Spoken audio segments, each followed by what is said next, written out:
If you haven't met me, my name is Rick Dedman. We're going to talk about what season we're in right now on the biblical calendar. We're in the midst of Passover through Pentecost, or in Hebrew it's Pesach is the Hebrew word for Passover. And Pentecost in Hebrew is Shavuot, or Shavuot. And we're right in the middle of that season right now, which I'll elaborate on in a little bit. But Passover, those of you that are familiar with the Passover Seders were held over a couple weeks ago. And then there's a countdown, approximately 50 days into the Festival of Pentecost in English, where we get 50 from. Now, we did an introduction last time on the biblical festivals in the spring, from Passover to Shavuot. I have 4 different segments, but we don't have to cover all that tonight. It depends how it goes. I was taught, it's an old Jewish saying: if you get 2 Jews together, you have 3 or 4 opinions. So there's nothing wrong with, iron sharpens iron, and it's all right to disagree. Let's do it in a courteous way, in a way that brings us together to try to learn better. That's what we try to do.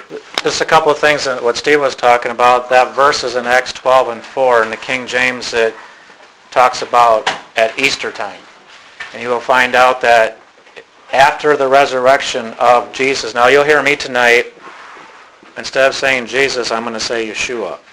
That's his Hebrew name. The problem is in our King James or English Bibles, and in English, we say this all the time: Jesus Christ. And I can tell you, probably if you just take the whole group of Christianity in America, probably 75% of American Christians think that Christ is Jesus' last name. They do. Yeah. Now, in Hebrew, how do you say it in Hebrew? Ha-Mashiach. Jesus, Yeshua, Mashiach is Christ, Messiah, but there's a ha there. In Hebrew, that is what? The. Yeshua, the Messiah. If you know anything about Greek, every time it's translated Jesus Christ, and that's what it's put, that's not what it says in Greek. It says Jesus the Christ. Okay? And this is why we go back to the Hebrew, because it really gives us a better understanding. He's not Yeshua Christ, he's Yeshua the Messiah. Okay? And that's important. And the other thing about Acts 12 and 4 here, where you have the word Easter in the King James, the Greek word, like Steve said, is Pashka, which everywhere else in all the Gospels before the resurrection is translated Passover. But in this particular case, they put Easter in there. And I guess what it comes down to, for this particular year, it's a good question to bring this up, because when was Easter this year? Early. It was in March. I don't remember what weekend. It was like the third weekend or second weekend or something like that. But it was like in March. A month later, it was last weekend, was Passover. Okay, so we have Passover and we have Easter this year. Okay, Passover on our calendar, yes, it does change every year, but on the Hebrew calendar, it doesn't change. It's always, the Passover is always held on Nisan the 15th after sundown. I mean, that's the time you're supposed to eat the Passover. So if we have Easter up here in March, and we have Passover here, and very clearly the Scriptures tells us that Yeshua, or Jesus, is our Passover. Paul said in Corinthians, Yeshua is our Pesach, our Passover, which is sacrificed for us. And we know that he was died on the execution stake at Passover. So if this is the time that he died and resurrected, then we have to ask ourselves, even though we associate Easter in America and a lot of cultures today as the resurrection of the Lord, we have to ask ourselves, how did that happen when Passover is still here? We have to ask ourselves, how can you have this and this how can you remove it and celebrate that for that? You have to ask yourself an honest question when it comes down to it. And I guess that's what it comes down individually. And this is where we all find ourselves. And the Lord always deals everybody a little bit differently because we all have different backgrounds and different things like that. Any comments on that? By the way, if you've got a question, just pop in because I'm not going to try to go fast here and try to go through. We can always continue things and we'll just go slow and just keep going that route.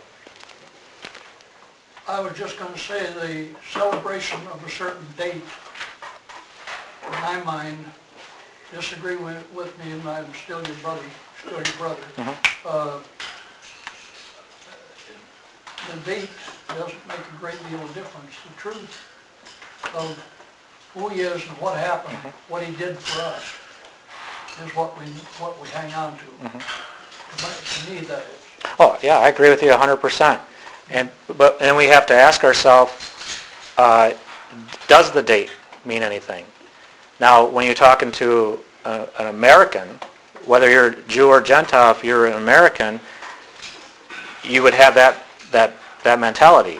Okay, we all have that. But if you go back to the Hebraic understanding of a Jew in the first century, a date of something was very important. And by the way, the word for festival in Hebrew, does anybody know what the Hebrew word is? Everybody familiar with the early church fathers? 2nd, 3rd century writings of Gentiles? Pretty much after there was no longer Jewish believers within the Gentile realm of believing in Jesus, they said exactly what you just said was, and you have to understand that in that time, the average common believer really didn't, I don't want to say they're illiterate, but they spoke, but they didn't really have the ability to write and read. A lot of the people that were in clergy were the ones that only had that ability or had documents and had the ability to read and all that. But it goes back to Constantine. We are told this story that Constantine had this vision. He saw a cross in the sky, and he was told to conquer. But what we're not told is in his own writings, he says he was praying to the sun god Mithra when that came. And he got this revelation from the true one God in this sign conquer. What we find out is Mithra, which was in the 4th century, was the sun god in the Roman Empire, which was celebrated on Sunday. And Mithra's birthday was December 25th. You can go to any encyclopedia and discover this. I mean, it's not something I'm just throwing out there off the wing. But what the early church fathers said, basically, if we can't beat them, we'll join them. The majority of the common people worship Mithra, the sun god. And all of a sudden, Constantine merges the elements of Christianity, the Son of God, Jesus, with this. He was trying to bring his empire together. He couldn't defeat the Christians because the solid believer, and that's how it all got married in there with Constantine. Now, we can debate whether, paganism is conquered and all that, or did the true belief get blended in? Did the paganism win? Now, this date, I'll say just the opposite of that. This date, if I go to anybody that is diehard Christmas with Jesus, and I say he wasn't really born on that day, I've had people that want to throw a book at me. Because this date is important. Don't you mess with that appointed date. Okay? So it's all perspective. And I don't want you to get that the date, if you don't keep a date or this and that